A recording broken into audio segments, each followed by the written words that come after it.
Welcome back to another episode of the 10-Minute Round. It is UFC 308 Fight Week. We got Ilia Topuria defending his belt against Max Holloway on Saturday afternoon, actually, out of Abu Dhabi. It's going to be a good one. I'm really excited for this one. If you're not excited, I don't know what's wrong with you. I don't know what kind of childhood trauma you've gone through that you're not excited about this fight. Because probably all year, maybe the only other fight that I would probably say that I was this excited for was the Justin Gaethje Max Holloway fight at UFC 300. And now we have Max going back to 145 to challenge for the belt against Ilia Topuria. And it's going to be such a good fight. It should be a good fight. Who knows? Maybe Ilia in the first 10 seconds will do what he says he's going to do, and he's going to point to the ground and just knock out Max Holloway. Who knows? Is he going to do the one thing that nobody's ever done? We'll see. I'm going to give you a pick at the end of this video of who I think is going to win the fight. And the thing is that as I am talking right now, I have no idea who's going to win the fight. I'm hoping that by talking about it and just kind of like talking to you about it, I'll figure out who I think is going to win this fight. So we'll see how it goes. Let's just get right into it. You know, on one hand, you have the challenger. You have Max Holloway, the former king of the 145-pound division. He's had a weird career. Not necessarily a weird career. It's just weird to think of Max being like the veteran in this one because he's only 32 years old. He started this UFC career at such a young age that he's already had this crazy win streak at featherweight. He became the champion. He wasn't champion for like a really long time, but before he got there, he just had this crazy win streak that he fought everybody that there was at featherweight. Like he had fights against, Anthony Pettis and Charles Oliveira and Cub Swanson. And then he beat Jose Aldo twice, once for the belt and once defending it. He's just had this career just full of just names. And, of course, he ended up losing the belt to Volkanovski. Volkanovski is the one guy at 145 pounds that Max was not able to beat in the last, 10 years.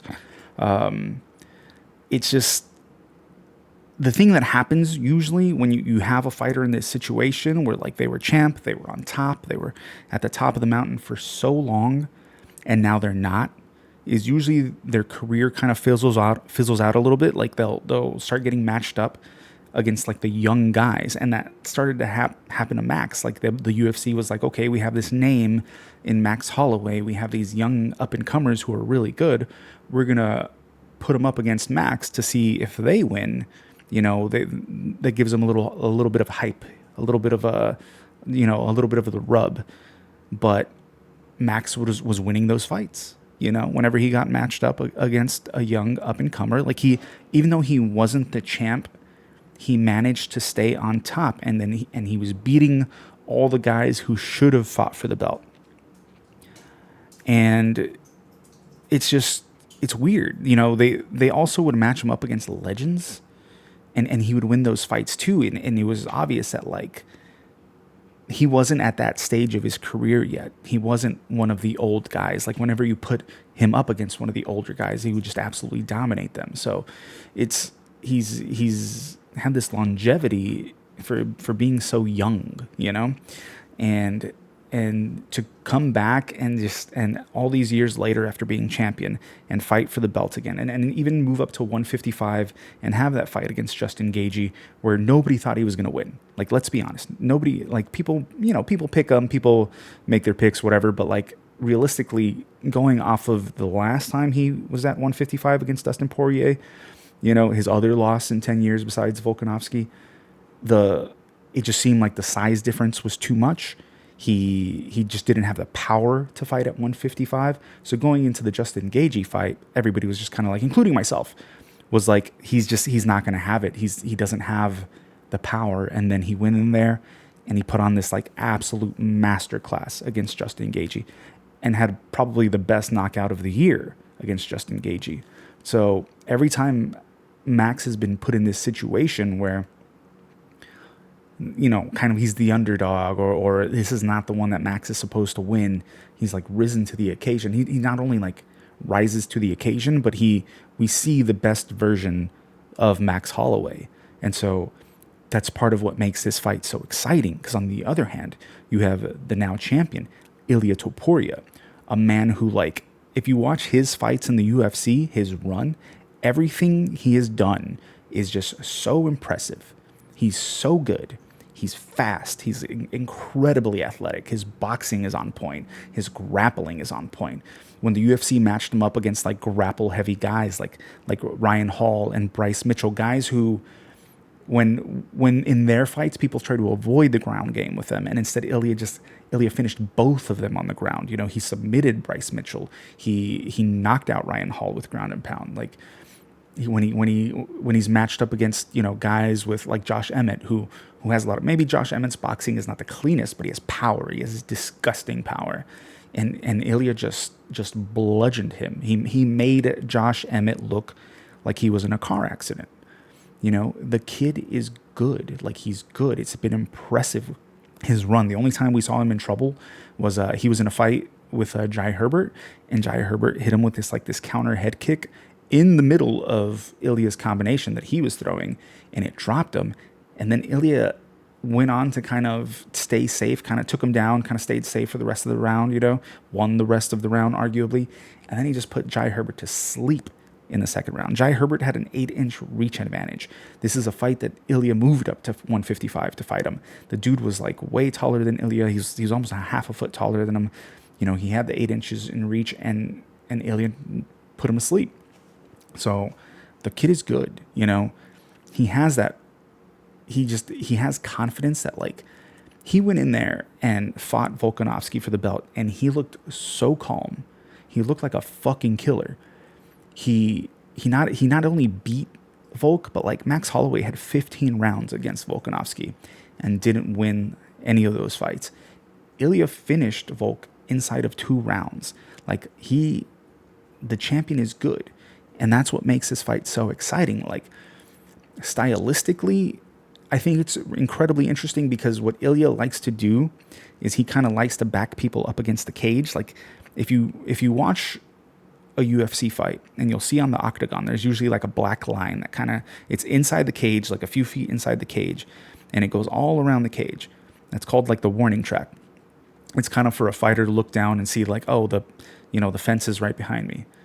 Ilia likes to fight in a way where his toes are always on that line, where his opponent is always backed up against the fence. And the reason for that is that when his opponent strikes, when his opponent tries to like come at Ilia, he does this little hop back to just get out of the way. He just completely gets out of the way. He's always very defensively sound. His hands are always up. Even from the beginning of the fight, like when he comes out in the first round, his hands are just up, and he's kind of making reads. He's not super active at the first half of the first round. He doesn't really throw a lot. It's like he's making reads. And so he comes in with his hands up and just kind of walks you back towards the cage so that he has the space to evade, but you don't. And so what Ilia will do is he'll put the fight in that position. And when he gets attacked, like I said, he does a little hop back. But every now and then, once you get used to him hopping back and just kind of getting out of the way, he'll change it up and he'll just stand his ground, and he will throw a lightning fast combination at you. He will throw some lightning fast counters. And he creates like this car crash because the opponent's kind of expecting him to stand back. So they kind of reach a little extra on their like punches, or on their attack. They go a little too forward, and Ilia just kind of stands there and he just crashes into him with just these nasty hooks, these nasty overhand rights. It's pretty impressive. I'm not gonna lie, man. He's fast. Like, he's hard to hit, and he's going to try to do this to Max Holloway. The other advantage of keeping that fight in that position is you can see it in the Volkanovski knockout. What he'll do is when Ilia attacks, when he's already standing on that warning track, is he'll throw a combination. He threw like a 4-punch combination against Alexander Volkanovski. And not all of them hit, but as Volk kind of backed away and kind of found his back up against the cage, he had nowhere to go besides left or right. And it was after that 4-punch combination where You see Ilia, he just kind of takes like half a beat. He kind of like, the timing, he like switches up a little bit, and he threw the 2 extra punches that ended up knocking out Volkanovski, and Ilia's the champion. So his game is just, it's interesting. It's an interesting game to watch, and it's going to be an interesting, watch, because Max Holloway's team, they're smart. They game plan well. They game planned well against Justin Gaethje. They knew that Justin Gaethje would bend at the waist. That's what he does to kind of avoid punches. So they threw the spinning back kick to intercept that. That spinning back kick ended up breaking his nose at the end of the first round, and it just kind of set the tone for the rest of the fight. If you hear some noise back there, it's my co-host Butters. I don't know what he's doing. Get down, buddy. But yeah, it's stylistically, man. There are things that Max Holloway has to do in order to have a chance at winning this fight, and part of that is just kind of dictating where the fight takes place. Like, he's going to have to be light on his feet. He can't get backed up against the cage. He's going to have to kind of pop him from the outside and just kind of pepper him and feint and make, kind of overload Ilia's senses to just kind of avoid the counters. And he's also going to have to present some level of danger early on, because the way Ilya's talking, he just has absolute disdain for Max's power. Max is not a known power puncher. Sure, he knocked out Justin at the end, but it was they were just kind of wailing, wildly, not really defending themselves. Ilia just doesn't seem to care that Max has any power. He doesn't have any power in his hands, so he's just going to kind of disrespect it and just kind of try to walk him down and just kind of impose his will on Max. So Max is just, he's going to have to fight this perfect Max Holloway fight, and he's capable of it. He is. We've seen him do it before.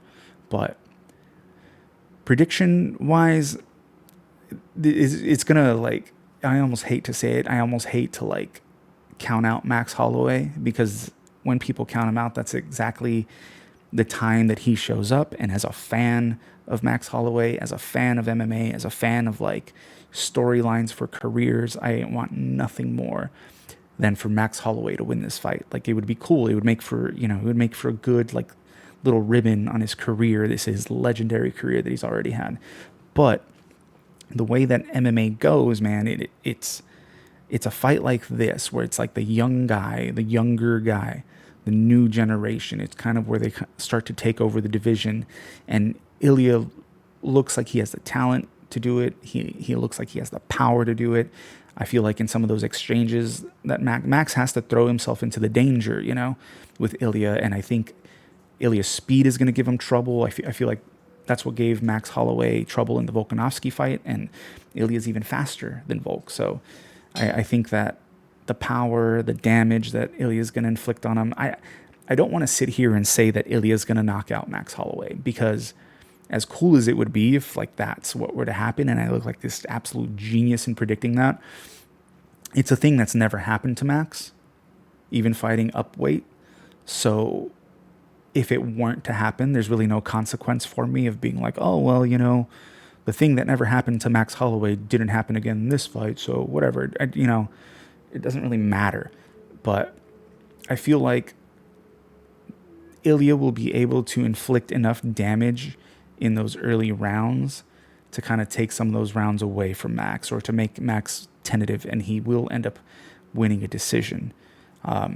If Max were to win this fight, I think he really needs to kind of push a pace on Ilia, because Ilia is very methodical. Ilia doesn't throw a lot in the beginning. He kind of he conserves his energy. He makes small movements, and I think Max is going to have to kind of test that cardio a little bit to slow him down, to make it to take some of that power off, some of that edge off of Ilia's shots, to kind of even the playing field a little bit. And he's going to have to take over the fight late. So it's not that Max can't win. I just think the more likely scenario in this one is that Ilia, the speed and power are going to be too much early on. Like, Max will have success and probably later in the fight, but I just think what he has to walk through to get there, it's going to be a lot. And so we'll see how this goes down. We'll see if I'm right. Probably not. Anything can happen. But I don't know, man. I can't fucking wait to see this on Saturday. I just need to stay alive till Saturday. You know what I'm saying? I will do hopefully another video on the Robert Whittaker and Khamzat Chimaev fight, because I'm also really excited about that one. If it happens, we'll see. You know, like me, Khamzat could pull out at any minute. So stay tuned. Subscribe if you want to see my breakdown on Khamzat and Robert Whittaker. I know this one ran probably a little longer than usual, but I had a lot to say. I'm pretty excited about this one. So I'll catch you on the next one. Have a good one. Peace.